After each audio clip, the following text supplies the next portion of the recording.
อ๋อพอดีเบาแก้วเพิ่นมาฮอดได้เพิ่นพี่น้องโดยสบายดีเบาแก้วโดยสบายดีเช่นกันโดย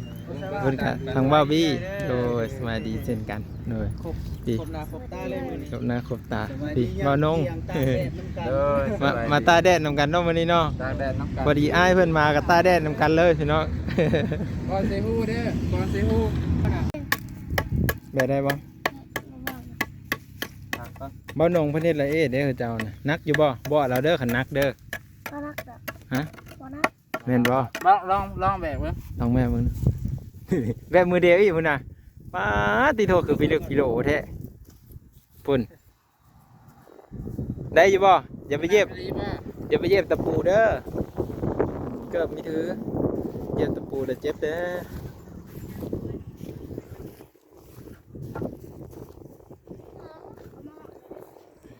แล้วก็ตั้งแต่น็อตเท่านี้แล้วเกี่ยวหวาน ป้าใส่ฟ้าเห็นยังก่อนนี่ฮะเออคือสูบน้อยแท้ มันอ้ออยู่บ่ พอละ อ๋อพอละ ไม่ไหว สูบให้เต็มหน่อยกว่าอย่าเห็นตอนน้องใส่ฟ้าสูบเด้ ไ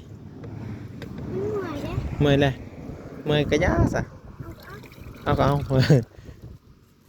มันก็อ้อแห้งอยู่บ่ตามสูบนี่พืชบ่อ๋อบัดนี้จะสิได้คันโยกแบบสะดวกสบายเลยได้บัดนี้ได้ข้าวเดียวนึงเนาะเป็นตาจังอาบเนาะเฮ็ดโอ้แอลดีขนาดเอ้าเสียดายบ่เทิงเนาะ เต็ม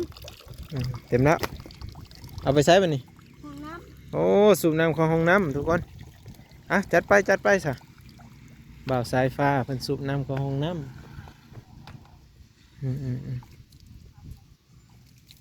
มื้อนี้อากาศก็แจ่มใสเนาะน้องสายฟ้าเนาะแดดทั้งเมื่อยแล้วเพิ่นสูบน้ำเนาะอ่ะเพิ่นสิตักน้ำหิวของห้องน้ำอ่ะจัดไปโอ้ยพุ่นเก่งขนาดขยันขนาดทุกคนไปแล้วพุ่น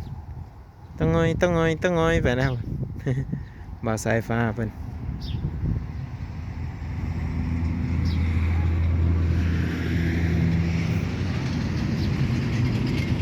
ไปเดี๋ยวนะเพิ่นมาแล้วทุกคน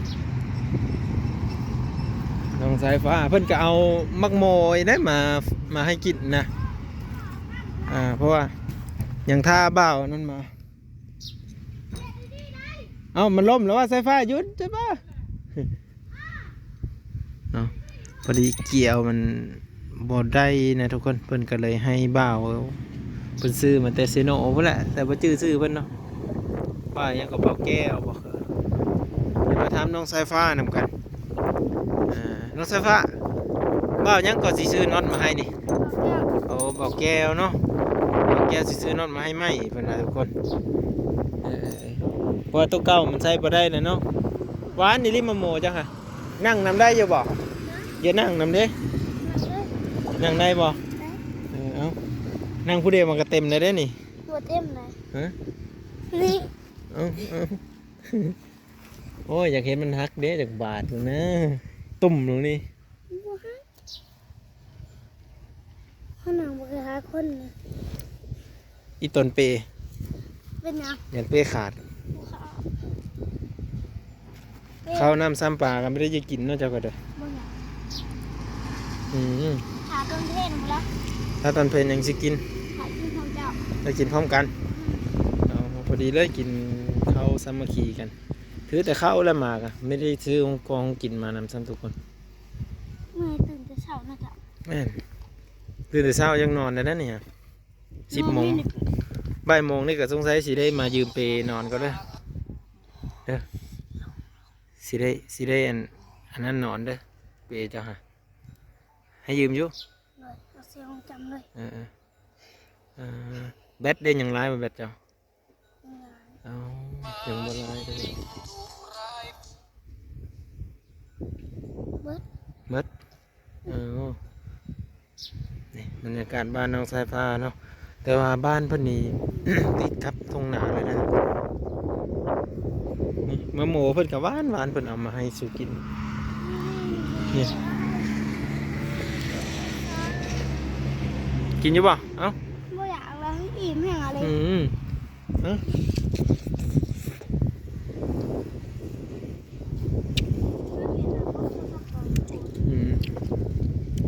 มากันนั่งเสมยกันเสมยแดดแห้งพอดีเบาแก้วเพิ่นมาฮอดได้เพื่อนพี่น้องโดยสบายดีเบาแก้วโดยสบายดีเช่นกันโดยเพิ่นกันทางเบาบี้โดยสบายดีเช่นกันโดยพี่ ครบหน้าครบตาเลยมื้อนี้ ครบหน้าครบตาพี่เบานง เด้อ มาตาแดดนำกันเนาะมื้อนี้เนาะ ตากแดดน้ำกัน พอดีอ้ายเพิ่นมากับตาแดดนำกันเลยพี่น้อง ก่อนเซฮู้เด้อก่อนเซฮู้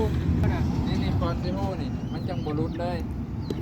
อนาคตบ่แน่เดี๋ยวมันรุด คนอยู่บ่ เสือกวะยันเสือกบ่ทน เอาลายหอบเด้อเอาลายหอบเด้อ คืออยู่บ่เด้เนาะ ก่อนเซฮู้เดี๋ยวนั้นน่ะรุด บ่คือเนาะ บ่คือเนาะ บ่คือเนาะ เอาจับให้ในแผ่นมาเดี๋ยวบาเสร็จให้ นี่เด้อ นี่จะมาจำนี่ไหนไว้ ผูกคุ้งเลยว่ะ นี่จะมาจำมันไว้สิมันนี่จะมาอยู่ข้าง บ่ ห น้ ลั อง ง เพิ่นกำลังสิมัดซอยอันสายฟ้านะป่าน นี่มันฉลาด ลองมันตีเด้อ มันจี้ให้เป็นรถทั้งแกงและตั้ง ที่จริงมันจะมีเสียงอีกแบบหนึงทุกคนวันนี้ เลือกเลยได เป็นเสียงเอ็นครับมันประมาณนี้ แต่อันนี้มันบ่ยากหรอกเนาะคะแนนว่ามันอะไรก็เปลี่ยนเอาไหมเนาะ ไม่เห็นบ่สั่นเห็นบ่ ตัวได้สั่นนะ บริษัทเนาะบริษัท เอาสองรอบพอดีเลย สองหอมเนาะทางนึงสั่นทางนึงยาวสั่นเพราะว่า ทางน่ะสิถึงอยู่บ่ล่ะบัดนี้ว่า ไปเนาะ ทางน่ะถึงบ่ ของ ทางที่เนาะ ตัว ทางนี้ก็ ตัวนี้ก็สิสูง ดองคือ เนาะแล้วบ่ซ้ำนี่ ได้แล้ว น้องสายฟ้าพร้อมโดด พูบ่อ้าย ก็สูงเติบ มัน เด้ คือมาสูงเนาะ เบิ่งไปเบิ่งมาก็สูงเนาะ แม่ ตะลึงเยิง เขาต้องได้ตัดลักออกหมดบ่ บัด มัด เอาเบิ่งกัน มัดแล้วก็ลองเบิ่งกันเนาะลองกันเนาะโอ้โห มาลงก่อน ลองเลย เบิ่งค่อยๆเด้อเย็นแห้งได้จะหน่อยพัง โอ้คือบ่เนาะได้นี่ ฮะ มันคือบ่ออก คือบ่ออก โอ้โหน้ำเจ้าแล้ว โอ้ คือบ่ออกไปนี่ นี่ออกแล้ว เอาแล้ว หรือว่าเฮ็ดผิดแผนบ่ เพราะว่ามันต้องต่ำกว่านี้บ่หรือว่าแนวใด แสดงว่า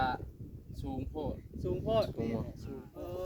ย ขนาดเมื่อกี้นี่เจาะมองนี่ก็ยังสั่น โดย แสดงว่าต้องเอาตัวนี้ยับขยับมาทางหน้าอีก โดย อืม โอเคแล้วแต่ซ่าน สิได้แก้ได้นี่บ่าวแก้วเอ้ย ได้แก้บ่แก้วก็เป็นบ่แก้ว โอ้ยยอมเลย ยอมบ่ ยอมบ่ โอเคเอ้ยอย่าไปเห็นมันล่ะอย่าไปเห็นมัน